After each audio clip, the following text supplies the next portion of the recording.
This podcast is sponsored by nobody. Hey dudes, welcome to Splat from the Past, the only 80s themed horror sci-fi show where things can get totally radical. Now today I have a rare exclusive. I will be talking to C.K. Steefel, aka Carissa Channing. She was in the 1987 horror cult classic, very underrated horror cult classic, Lurkers, where she played the waitress, the waitress mistress of Gary Warner in that movie. She was also in Frankenhooker, alongside another guest of mine, James Lorenz, and she did two very funny episodes of Seinfeld, and we're going to talk about all of that stuff today. She's a writer now. We had a nice little chat yesterday in LinkedIn Messenger chat, and she seems like she's going to be a lot of fun. I mean, you could tell from watching her on the screen, she's a force of nature, so it's going to be a pleasant surprise to find out more. And I cannot wait. This last week of Halloween October is going well so far, and it's only going to keep getting better. So, yeah, here is my interview with C.K. Steefel. Hello. Hey, C.K., welcome to the show. How are you today? I'm good. How are you doing? I am just spectacular. This is such a great honor. Thank you for taking the time today. Of course. It's so nice to meet you. It's nice to meet you as well. So, going back in time, did you gravitate toward acting early on in your childhood? Yes, definitely. And it's funny because it was always comedy. But early on, I took acting classes at the Lee Strasberg Theater Institute when I was 8 years old. Wow, 8 years old. Yes, 8 years old. Not a lot of method acting for an 8-year-old, but that's what, yeah. You're talking about the one in L.A.?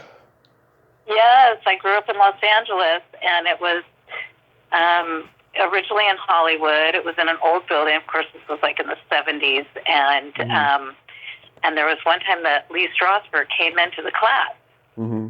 and when I came home and I told my mom, I said, this old man came in, and she just flipped out. She was like, you mean that was Lee Strasberg? Yeah, I have a friend named Terry Bolo. She was in his class like early 70s, and she liked it.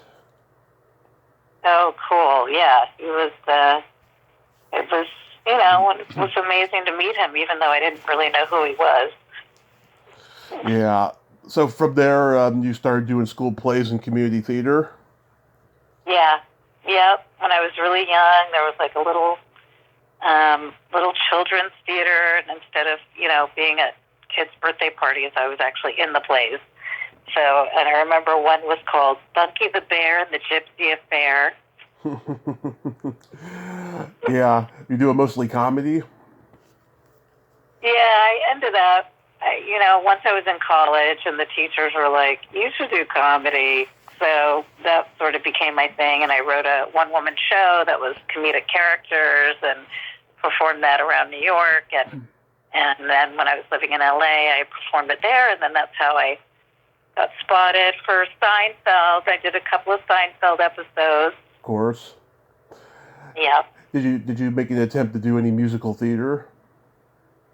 When I was in New York, I did. I was a singer, but not good enough. I just wasn't good enough. So, I would have loved to have done at least an off Broadway musical, but wasn't me. Yeah, it's not for everybody. I mean, my high school had great musical theater. I couldn't sing or dance, so I got discouraged, and I ended up doing stage crew, which was fine. Stage crew is fun. That's a good place to start, too. Oh, yeah. It could be so tedious and boring, right? But thank God if your fellow prop master is like-minded, you can just tell each other dirty jokes and get through it that way. Exactly. I was a token member of a theater group where I met my now husband of 31 years. And Congrats. And we did a little bit of everything there, painted sets and it was fun. That's so awesome. So you attended New York University. You're doing theater over there. Yep. Yeah, I did theater there. I actually did a play with Clark Gregg, who forgot his lines in the middle of the show we were doing. Do you know who he is? What's his name again? Clark Gregg. Clark Gregg. Yeah. Probably by face. He's been in a ton of stuff. He's in the one of those like DC comic TV shows, or Okay. I can't remember. But yeah, he's like all the time. But that's my little tidbit about him. But yeah, he's a really nice guy. But it was funny that he forgot his lines, and now he's kind of a Hollywood guy. Okay, I'm looking him up here. Yeah, he's in the Iron Man movies and Captain Marvel. Yeah. Stuff. Wow, he's done a lot of stuff. Yes. That is so cool. Did you have any other classmates that went on to become successful in acting? Yeah, Lisa Edelstein, and she was actually in a couple of Seinfeld episodes too. Yeah, she's awesome. Yeah, she's really good, very funny. She's always just gorgeous. And trying to think of anybody else. Oftentimes I'm just watching TV, and I'll just say, "Oh, I went to NYU with them." Oh, that's why I went to NYU with them. My husband's like, "You go to NYU with everybody?" Yes.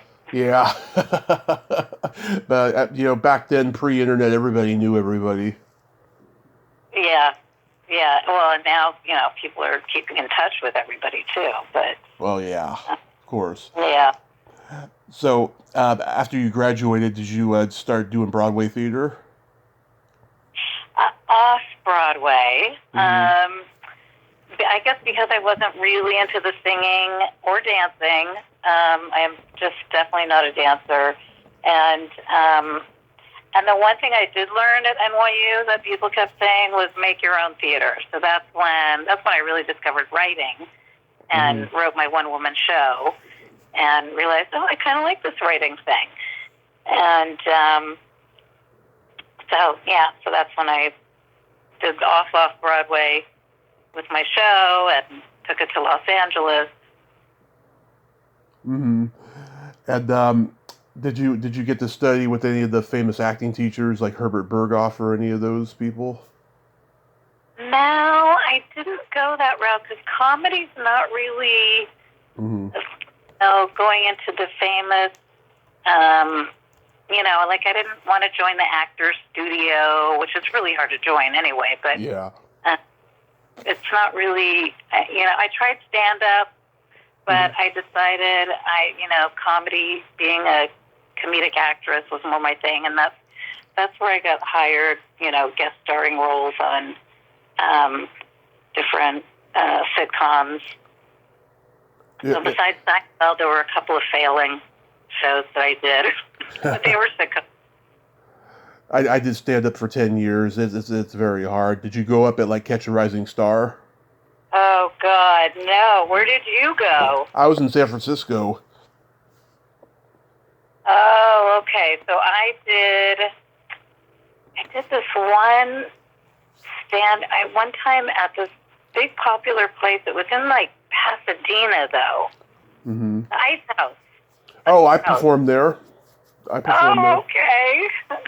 Yeah. I did a couple of my characters there because I really didn't know. I tried a couple of open mic nights in New York, and and if I stuck with it, it was hard. I know that it's really hard work, and maybe if I stuck with it, I would have gotten the hang of it. But I wasn't really a night person. Yeah. You had to like every night of the week, and did you do that? Did you go? Oh yeah, a lot of people who don't succeed in stand up, it's because they're not night people. They don't like the lifestyle. Even I got sick of it after a while. It's a lot of work. You just gotta constantly keep writing, trying out new shit. And of course you get a lot of criticism from peers. A lot. Yes, I I mean, even at the open mic night, I remember being heckled. Like 5 minutes on stage, and I was being heckled. How I got on stage at the Ice House was friggin' crazy. I was in LA for 8 days, and I went to the open mic night, and I couldn't get on at the Comedy Store or the Improv. So me and my friend, we go to the open mic, and I put my name in the bucket. And then while the guy's not looking, I put my name in there 2 more times because I want to get on stage, right? Now, the funniest part about it, the show starts, the guy does his monologue, right? He sees me in the audience and he says, "You, sir, what do you do for a living?" And I said, "Comedian," right? And after he was done, he said to me, "Hey man, since you're from out of town, I'm going to get you on tonight." I'm like, "Yes." And I did, and I completely bombed, but I'm glad I got to do it. Oh, fantastic. That's great. Yeah. It was just a crazy coincidence. I had no idea that was going to happen. Oh, man. Yeah, that's awesome. But you bombed. I bombed, but it was a lot of fun. I enjoyed it. So, it's fun with a full house, because I did it there. I think my mom, dated someone who knew someone there. Mm-hmm. And it was a pretty full house, and I did 5 or 10 minutes, and I just did a couple of my characters, and I did really well. But then I don't know, I just kind of realized, I don't know, it just wasn't the route for me. Yeah, it's you have to have a high tolerance for bullshit to succeed in comedy. Yeah, definitely. So was Lurkers a standard audition for you? Well, I don't have money. I need some money, and it was in, I guess it was Backstage magazine where they listed, now of course it's online, but back then it was a magazine, and it listed all the auditions and all the open auditions, and yeah, so I just thought, why not? It was just, I think it ended up being one scene, and I think I had one scene in Lurkers and one scene in Frankenhooker. Yeah. And so it was a paycheck for a week, and unfortunately it wasn't union, and I wasn't union back then, because the way it's playing now, it's I don't get paid for those all the times it plays. Whereas with Seinfeld, that was a union job, so I still get checks. Right. So you can just imagine those producers and what they're raking in off of Frankenhooker and Lurkers. Yeah, I know a lot. I know a lot of horror movie people have had that, and that's why they do the horror conventions now. It's payback for not getting residuals back in the 80s. Oh yeah. Oh, tell me, where can I go? Well, let's see. In New York, I'm trying to remember. There's a lot of conventions in New York. I'm not too familiar with them. I mean, New Jersey has ChillerCon every year, and they have Seinfeld people there all the time. They do it. They do it every October and stuff. I'll have to look into that. That's so funny. Yeah, that would be a start, definitely. Yeah. So, what did you think of the script? Lurkers, I don't really remember it. Mm-hmm. I remember thinking Frankenhooker was great, and I don't know, I kind of always thought this was a really funny little movie. Lurkers, I don't really remember. I just remember I really liked filming. I liked being in front of the camera. It was a whole different feeling than being on stage, because I did mostly stage work. Mm. So I had a really fun time, and everyone was really nice, and it was great to work on. Do you have a copy of Lurkers? What? Years ago I did, but I watched it on YouTube the other day. Oh, okay. Oh, I should check it out. Yeah, Is it a, I it's don't even remember. it still holds up. I'll tell you. Yeah, yeah. I mean, did you give Sally a backstory in your mind, or based her on anybody you knew? No, No. just bartender. Um, Slash waitress. yeah, I kind of myself, like what I was going through as an actor and being, working in restaurants and everything. And I really don't remember. I'm sure I did some sort of backstory, but I don't remember that one. Hmm. Yeah, Sorry. it's okay. The movie had a great supernatural. Um, it was a great supernatural movie. It had a great commentary on being haunted by past demons, so to speak. Oh, okay. You know. And who was the gal in it again? Oh, Christine Moore. Oh, okay. Yeah. Yeah. Yeah. Yeah, I remember thinking like, oh, I wish I could. It's always sad when you leave the set and you're not working, you're done working, and I wish I could be here longer, but that's the acting life. Yeah. Roberta Findlay. Like, what was she like as a director? Roberta, I'm Yeah.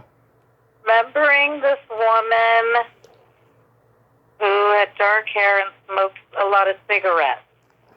Mm-hmm. Yeah, very,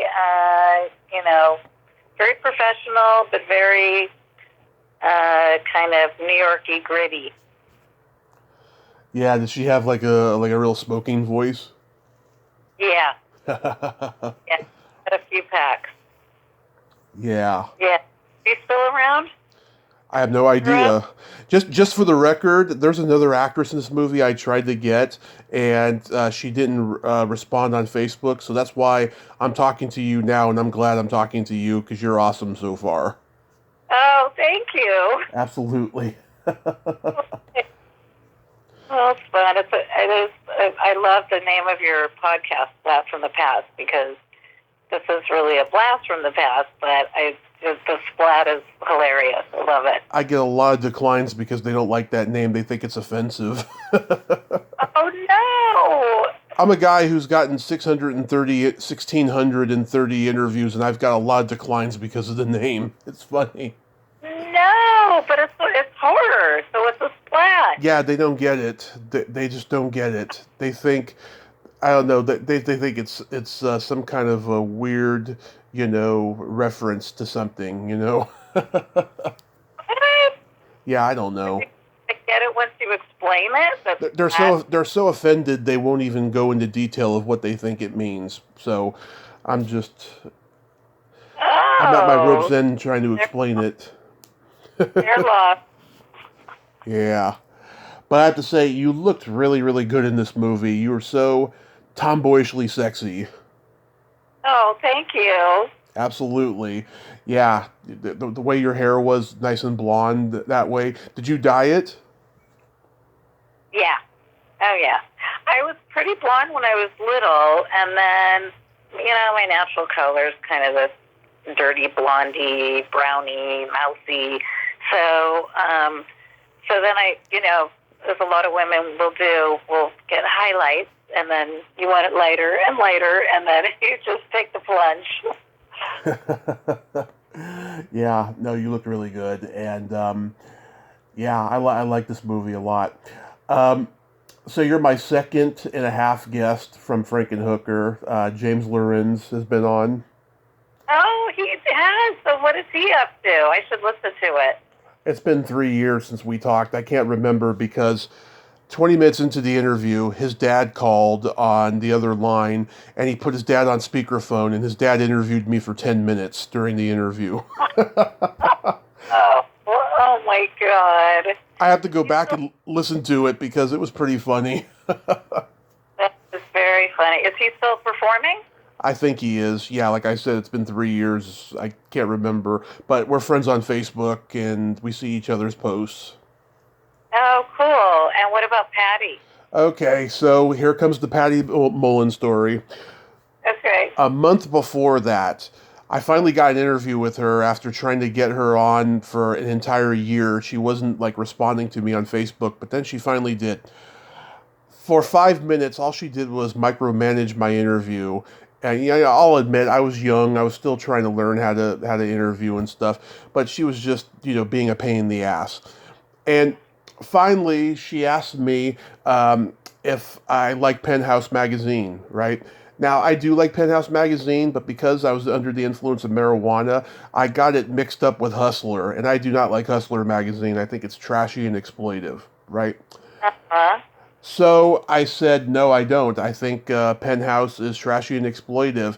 And she said to me, well, if you think it's trashy and exploitive, then you think I'm trashy and exploitive. So I'm just gonna hang up on you now. And I thought she was joking, right? But then once I heard that the phone was hung up, I was like, whoa, what? So I messaged her on Facebook and apologized to her, and she's like, I'm over it now. And I said, please call me back, give me another chance, right? And she blocked me. Oh, no. Yep, Did you talk about the mix-up? I did, and it wasn't good enough. Oh. Yeah. Hmm.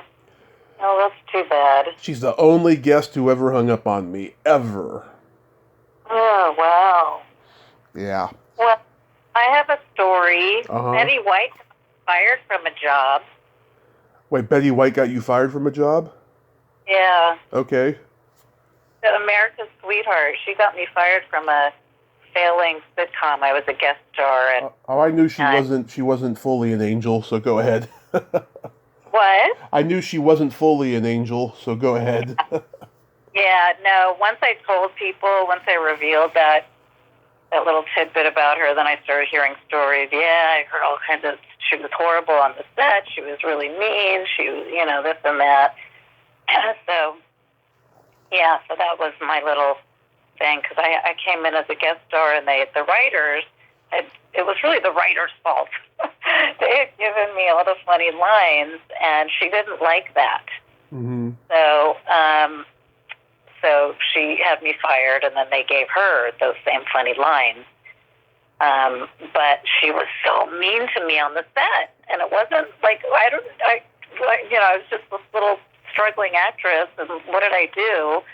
And she was very mean to me, and so anyway, that's my Betty White story. May she rest in peace. Yeah. Wow, that's crazy. Yeah, so was Frankenhooker another standard audition? Yeah, it was another one that I found in backstage, and yeah, it was one of like the circle. I just remember going through that magazine and circling all the potential auditions, and I think it was I don't know if it was sending in or dropping off my picture and resume, or if it was an open call, but yeah, I remember that was like a sort of quick audition and got the part, whereas I can't remember auditioning for like one line in a big movie, and they called me back like 4 times, Mm-hmm. and the actress got like the line ended up being cut. Right. But so anyway, so it was a lot nicer to just they knew what they wanted. They probably being low budget, they had a time frame. They couldn't spend a lot of time searching and for the right person, and the right person, but I mean searching. Mm-hmm. 50,000 people for this one scene. So yeah, it was a fun week. It was shot and right away, and probably on budget, on time, and did the scene and probably a few takes. I don't even know if I worked more than a few days on that. Yeah. Did you know who Frank Henenlotter was? Yeah, I don't really remember him. I remember Roberta more than I remember the director of Frankenhooker. So there were probably, I remember it was in like the backyard where we shot, and it was on location. It was somebody's house. Maybe it was in New Jersey. I want to say it was in New Jersey. Yeah. And just with the lawnmower. And James Lawrence was a really funny guy, as you could tell in the movie, too. Oh, yeah. Yeah, and sorry, I don't remember that much from it. I was so young. Don't worry, I got plenty to say. Okay, all right, you'll remind me? Yeah, I mean, he had done Basket Case, Frankenhooker, which was the sickest, most morbid horror film ever made up to that point. And this year's the 40th anniversary of that. Yeah, oh my God. I mean, he had his repertoire of actors. You know, he loved working with people like Beverly Bonner, who passed away recently. I tried to get her on here for a long, long time because she was a stand-up comic too. You know, in New York, and unfortunately, I never got to talk with her. Oh, that's too bad. Yeah. So Basket Case, yeah, that one I've heard of. I've never seen it. I'm not a fan of horror films, and as a writer, I keep thinking, you know what? I need to write a horror, even though I like to write comedy or, you know, more family, but I can't. If I think of a horror movie to write, it'll probably be a comedy horror. Wow. Yeah, like what was that one with the guy from Cheers? It was a comedy horror. So I loved it. House. With George Wendt and William Catt. No, the other guy from Cheers. The guy is John Ratzenberger. He did House too. Woody Harrelson. Oh, Zombieland.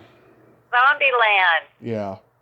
Yeah, that was pretty brilliant because it was funny, you know. Yeah, it was really good. I liked it. But so you come from comedy, but you also like horror. Oh yeah. Absolutely. So you'd probably write a comedy horror movie too. Oh, I have. Oh, okay. Yeah, I love both genres. You know, I love science fiction. I love all genres really, but those ones are my favorite. Yeah. And how did you get into the 80s horror? I'm born and raised in the 80s, so like you know, I've always loved the 80s. Yeah. Yeah, I used to watch USA Up All Night when I was a kid. I got to interview Rhonda Shear back in June. That was so fucking surreal, I'll tell you. Which one is Rhonda Shear? She was the sexy, hot one. She hosted on Friday nights, and Gilbert Gottfried was Saturday night. Oh, okay. Uh-huh. Yeah. Nice. So I learned about a lot of exploitation horror films on that channel as a kid, and I started renting them as I got older and stuff. And yeah, I love them. Nice. Did you get to... weren't... Oh, go ahead. You weren't the kid into MTV. You were the kid into the horror movies. Oh, I love rock and roll. I'm a big MTV guy, too. Oh, okay. Oh, I yeah. was Sirius's sidekick. Mm-hmm. You were who's? Yahoo Sirius. Do you remember him? Young Einstein? Yes. Yep. Young Einstein. So I was his sidekick on his MTV show. Really? Wow. I didn't even know he had an MTV show. I gotta go look that up. It was short-lived, but it was cute and fun. Actually, maybe he was just a guest host and I was his sidekick. What was he like? Was he eccentric? No, he was really professional. And, yeah, he was kind of a normal dude, even though, you know, he had the look. And, yeah, from Australia. So I don't know what happened to him after that, though. Maybe he probably kept working in Australia. Yeah, I think so. I think he was just a short-lived phenomenon, you know. Yeah. Yeah. Did you get to meet or interact with Louise Lasser? No, I didn't. I know, yeah, she was in that. That's right. Yeah. Oh, my God. Well, she's was a great actress. Yeah. I didn't get to meet her. I've talked to a couple of the early Saturday Night Live writers. They told me she was hands down the worst host there ever was. Oh, no. Yeah, she was a diva. Well, she was a diva, I was going to say, because of her monotone sort of Yeah, performance. Oh, she was a diva. How funny. I don't think she was a diva in this movie. I I would mean, I didn't know. know stories, but, it was a low budget. I don't think she had worked in a while. Mm-hmm. So, I interviewed a director who worked with her on a low budget horror film before this called Blood Rage, which was a Thanksgiving horror film. ugh, funny. So what did he have to say about her? Well, he was kind of odd himself, so I'm trying to remember what he said. I think he said, yeah, she was difficult, but it was tolerable for him or something like that. Oh, Yeah. probably wasn't really working in, Hollywood, quote unquote, legit movies. Yeah. So did you move back to LA after that? So, yeah, so after New York, I moved to LA. We lived there for 9 years, and I did my show there, and did the Seinfeld and some other comedies, and then I got married and had kids, and I gave it all up because I wanted to be the best mother ever. So Well, I gave it all, and then I also figured, once the kids are in school, I could do my writing. But yeah, I was a stay-at-home mom, and then my husband's career took us with the .com bust, and we had to move a bunch of times. And he makes video games, nice, nice. so I don't know if you play any. If there's any games you like, you might have made it. But yeah, so we had to move a bunch, but then we ended up in Boston for like 12 years. So my kids pretty much were raised in Boston, and then they went to college, and now we're in Washington State, and he made the Magic the Gathering game, and so yeah. Yeah. So how did Seinfeld come about?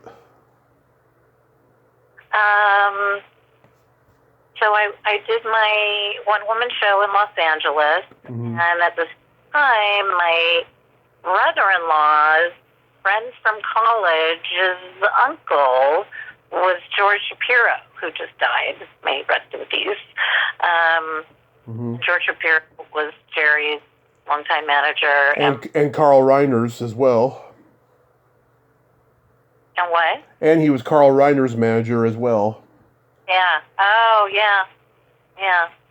I didn't know that, but I know he really focused on Jerry, and then once the Seinfeld show came on, he was one of the producers. So he actually came to see my show, and it was a night where there were like 4 people in the audience, and he was one of the 4 people, and so he made sure I was brought in through my manager and agent, and was brought in for the first episode that I did.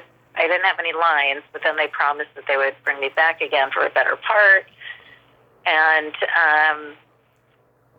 they did. And then I do remember the callback was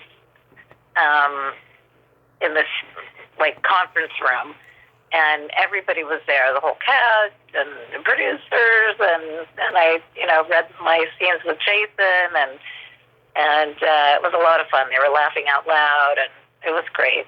And then my bigger part was in the Cigar Store Indian. Yep. At 3 seasons, with Jason, and then with the great Estelle Geddes. That's one of my favorite episodes of all time. I've talked to a couple of Elaine's poker buddies in that episode, Lisa Pescia and Peggy Lane O'Rourke, who is a good friend of mine. Oh, okay. Yeah. Elaine's friend? Yeah, when they're playing poker. Yeah. Oh, those gals are great. Yeah, that's a hilarious episode. I saw it when I was in the hospital recovering from my accident. Oh, wow. Yeah. Were you able to binge back then on Seinfeld while you were in the hospital? Oh, that's all I watched in the hospital was Seinfeld and Criminal Minds and a couple other shows because I only had like 8 channels in the hospital. Oh man. That's crazy. I want to hear about that story someday.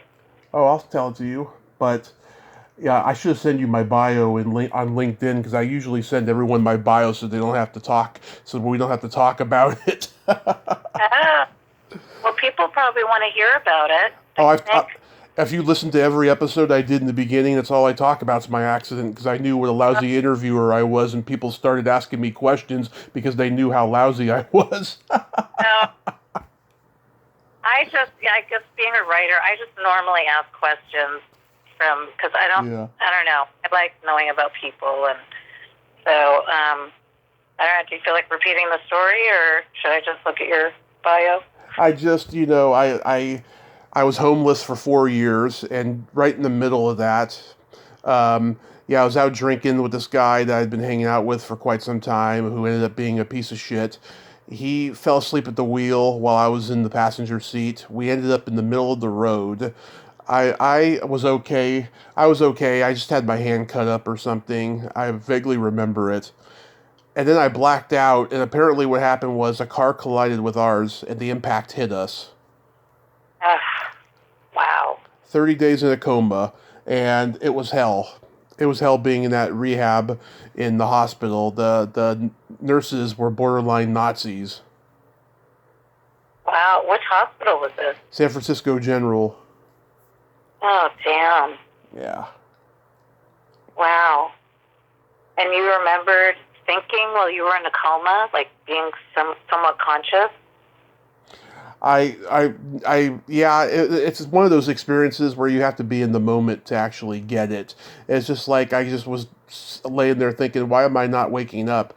And then there were some times when I felt like I was getting up and doing my daily routine, but then ending up where I was at that moment. It was weird. It was really, really weird. That's wild. Yeah. Yeah. I need to write that story. Oh, yeah. It was... Crazy.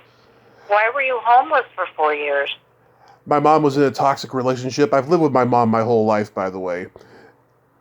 And she was in a toxic relationship. The guy, I loved him. He was like my stepdad, but after he lost everything, he just turned into an asshole. And things went south. There was, drug use and lots of crap going on. And yeah, we just ended up homeless. Wow. So where did you go into a shelter, or where did you... Oh, no. We avoided shelters like the plague. We weren't like, begging for change, that kind of homeless. We were just couch hopping everywhere. We had our clothes clean and everything. We were couch hopping and trying to get work. It was tough. Wow. And then how did you guys finally come out of that situation? Well, my mom got a job shortly before my accident that paid very, very well. And we moved up here to Redding, where my godparents are. My godmother got us an apartment because my mom had shitty credit. That's why we couldn't get a place to live, because she had shitty credit. So it all came together, and I started my podcast within 4 weeks of moving up here. Nice. I wanted to start it right away, but I was sick for the first 2 weeks, and then I needed to figure out how I was going to do this. Right. Well, you figured it out, and look how great this is. This is just a huge success. Yeah, 1,632 interviews. I'm just so friggin' lucky. Pinching myself every day, Yeah, that's great. Yeah. What's your interview, besides me, of course? I have a lot of favorite interviews. So I've had people come on here multiple times. Those are my favorites for obvious reasons, and I've become very close friends with them outside of the podcast.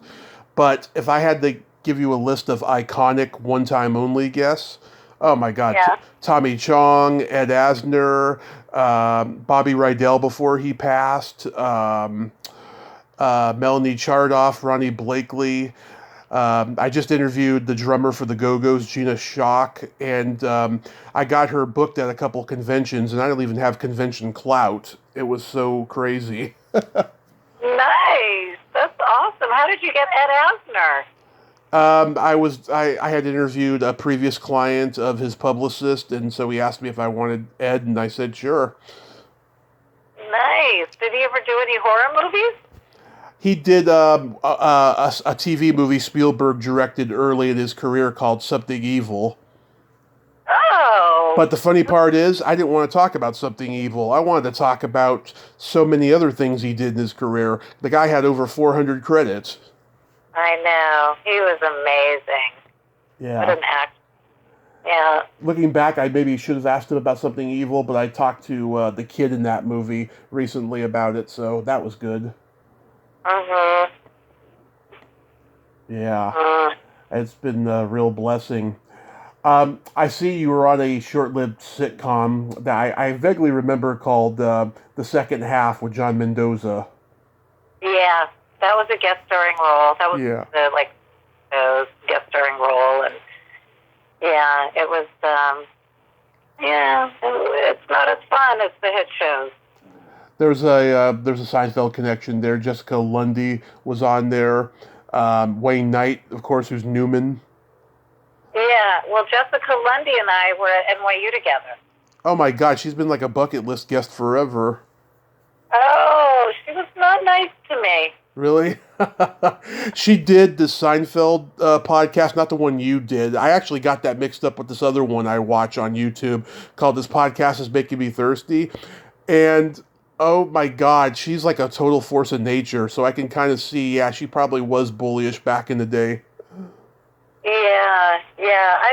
People change, and hopefully, but actresses, it was hard to be friends with some of these if they felt, look at like Betty White, and I couldn't believe, here she was, this huge, iconic figure who was threatened by me because I had funny lines. So I don't know. Sometimes they're just not, they're not warm and welcoming. And she was not like that, even though we were in school together. And so I don't know. I always figure I give them the benefit of the doubt. Maybe she was going through something, or you just never know what someone's life is like. Yeah, immortality. Yeah. Well, you know firsthand after being in a horrific car accident. Absolutely. Yeah. You've produced 5 short films. How did that come about?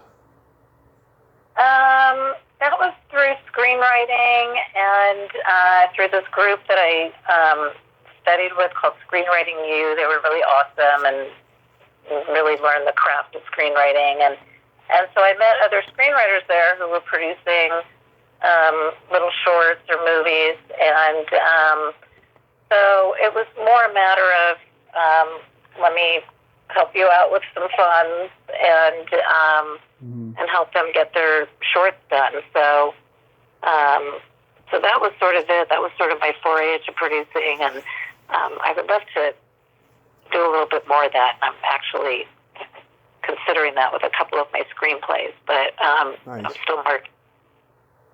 Nice. Yeah. I was reading something about you. Wow, I have never met anybody like this. You were working as a baby cuddler? Yes. So what? Yeah, so volunteered. go ahead. Well, so my kids were, I have twins. They were born really early. And, the hospital staff and the nurses, everybody was so amazing and, cuddling my kids and when I couldn't be there and taking care of them. And so once we moved to Washington State and my kids were gone, I thought, I need to volunteer. And I heard about baby cuddling.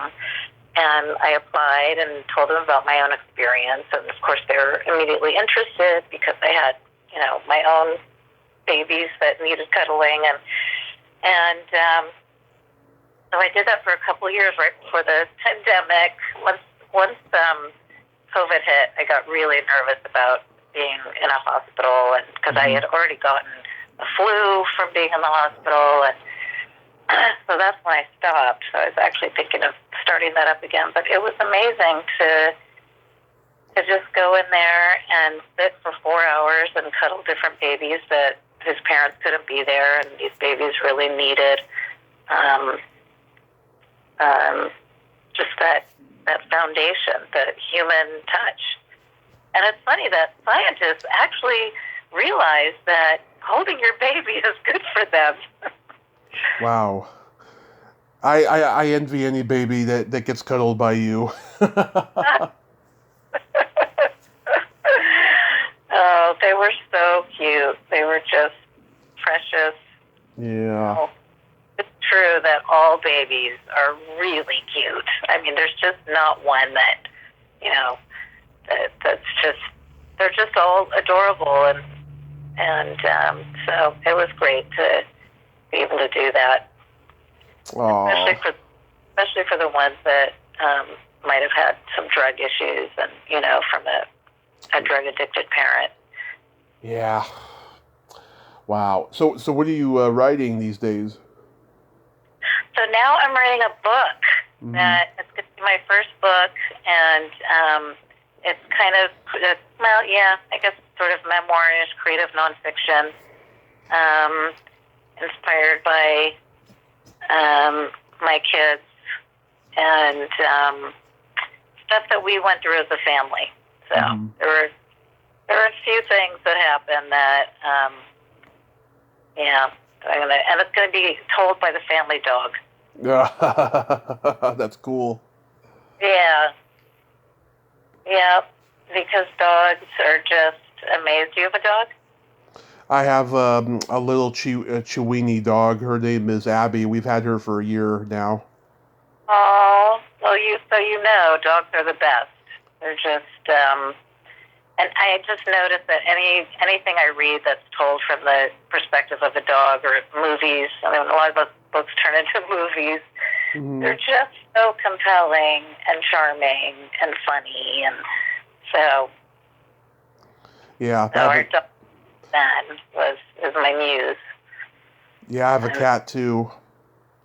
Yeah, and actually, my current dog is my muse for writing that story from back then. So. Aw, I love it. Yeah, you might have seen him. I think I posted on LinkedIn a little picture of him with my glasses on. I'll check it out. All right. Yeah. So, do you ever write screenplays too? Yeah, so I've written a bunch of screenplays, and I had, before kids, I had one sold and one optioned. And through Screenwriting U, I had a script optioned, but that option is no longer, so that's one script that I'm still marketing. And then, a little bit out of character for me, because I love comedy so much, I wrote a family faith script, which has a lot of comedy in it, of course, but that's really my favorite, so I'm still marketing that one. And I just finished a pitch deck. Oh my God, this is like the whole new Hollywood with to have a pitch deck now. And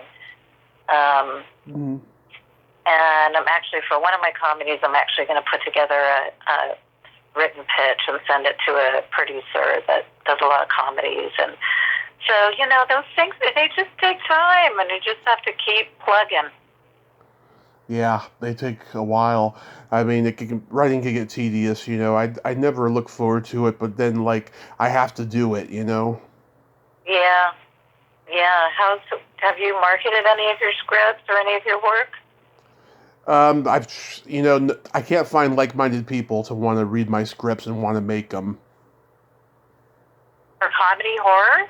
Comedy, horror, whatever I'm writing, it's weird. I've never been. There's a couple people in the business who have read my scripts, and they like them, but they have no clout or anything, and they don't like me enough to want to make it.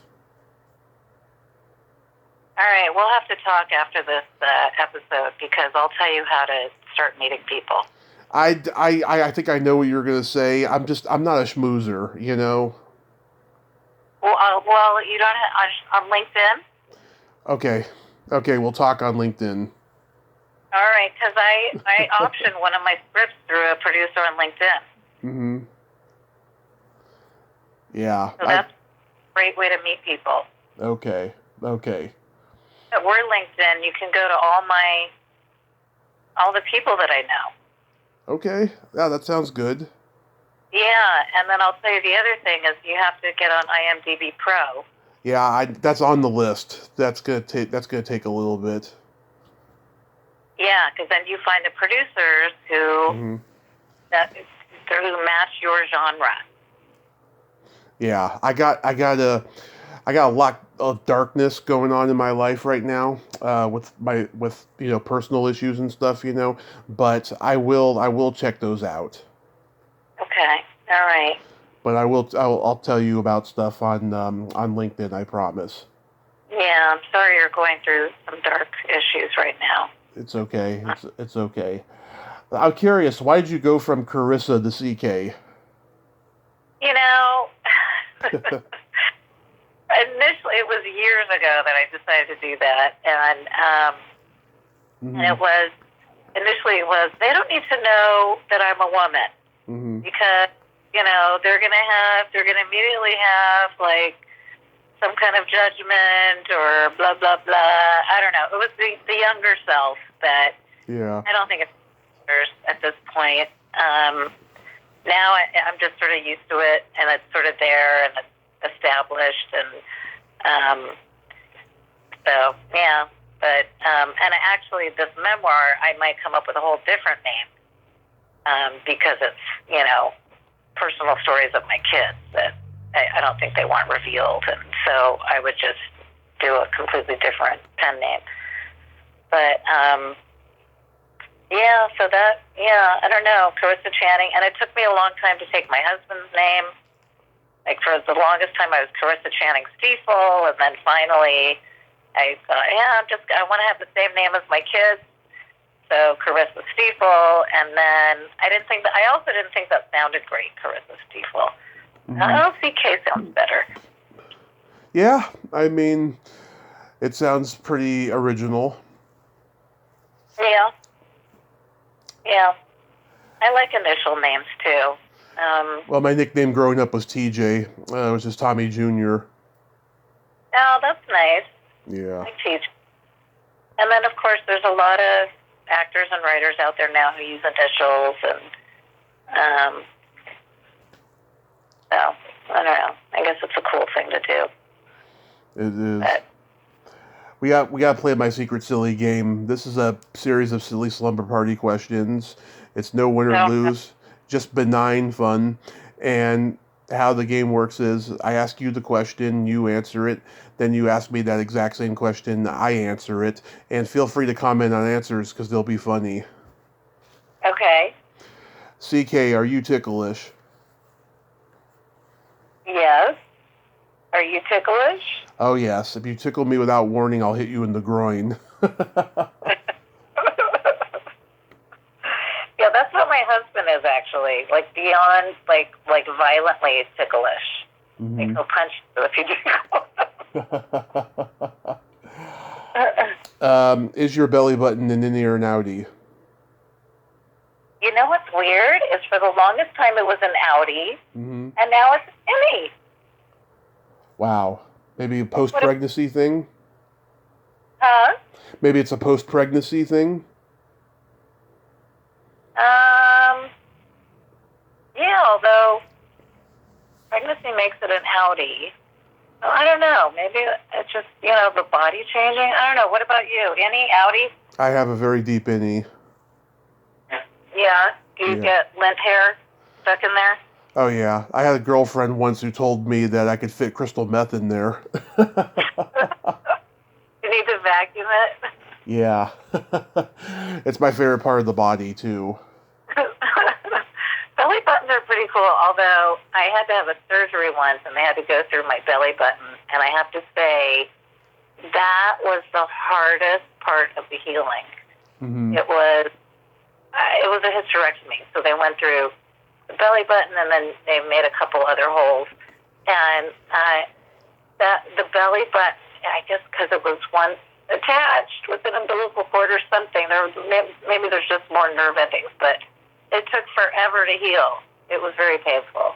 Oh, yeah. I mean, mine's been mangled from the surgeries and stuff, but it's decent. It used to be a lot cuter, I have to say.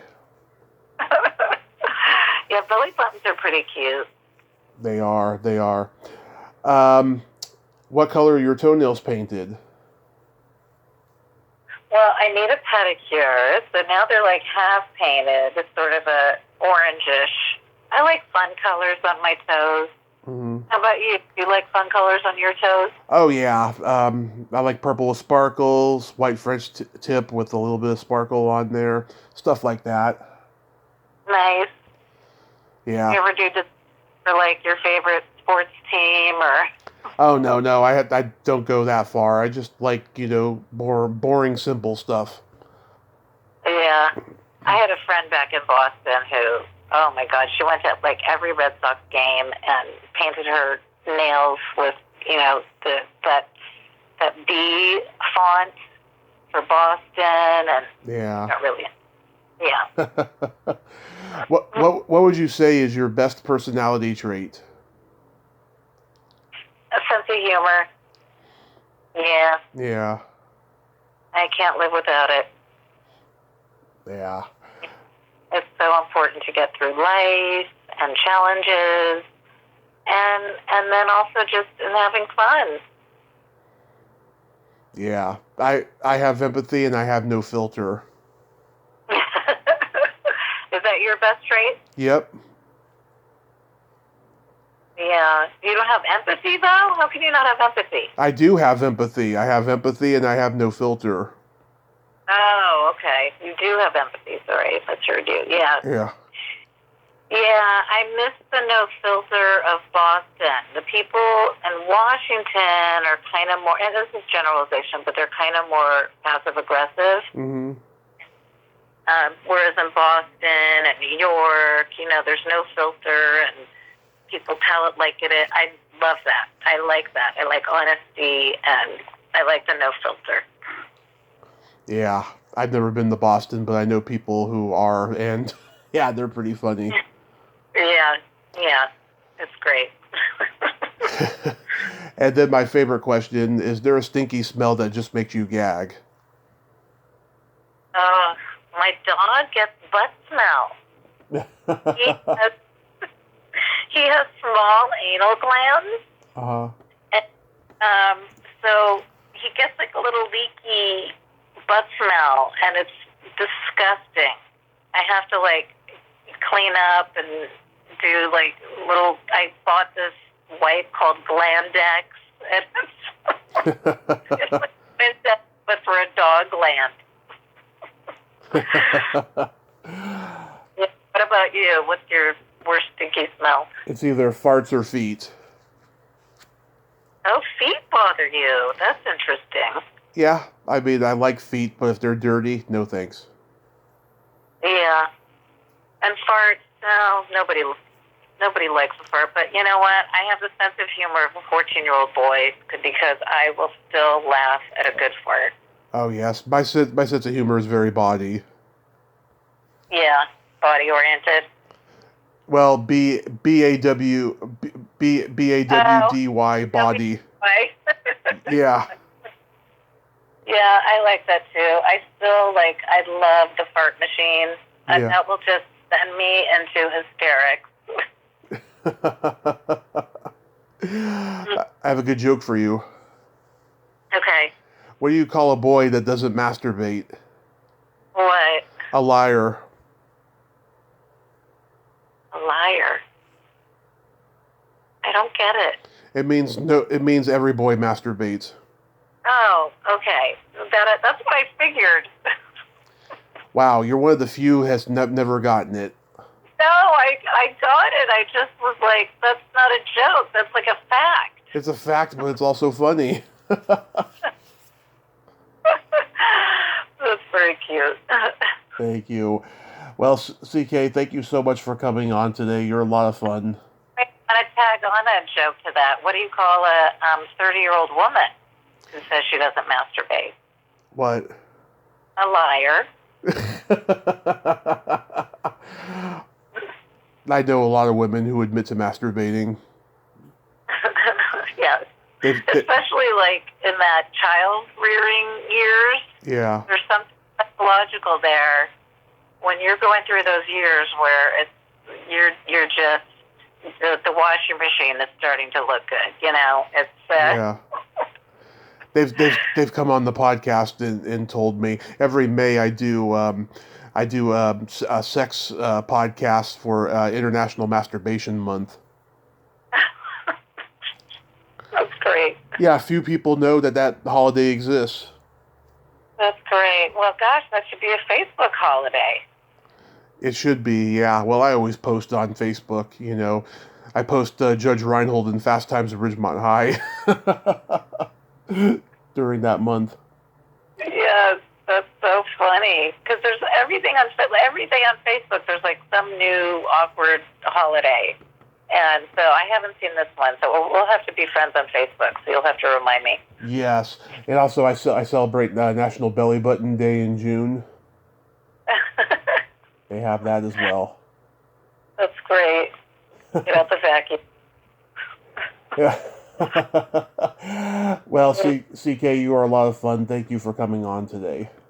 Thanks for inviting me. This was so fun. Really nice to talk to you and get to know you. Yes. And I'll talk to you soon then. All right. Take care. You too. Okay, thanks. Bye. Bye-bye.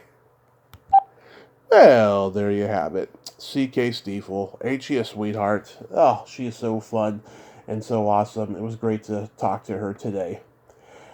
Well, until next time, this is Tommy Throwback Kovac saying there's no shame in living in the past because the present sucks. Later, dudes.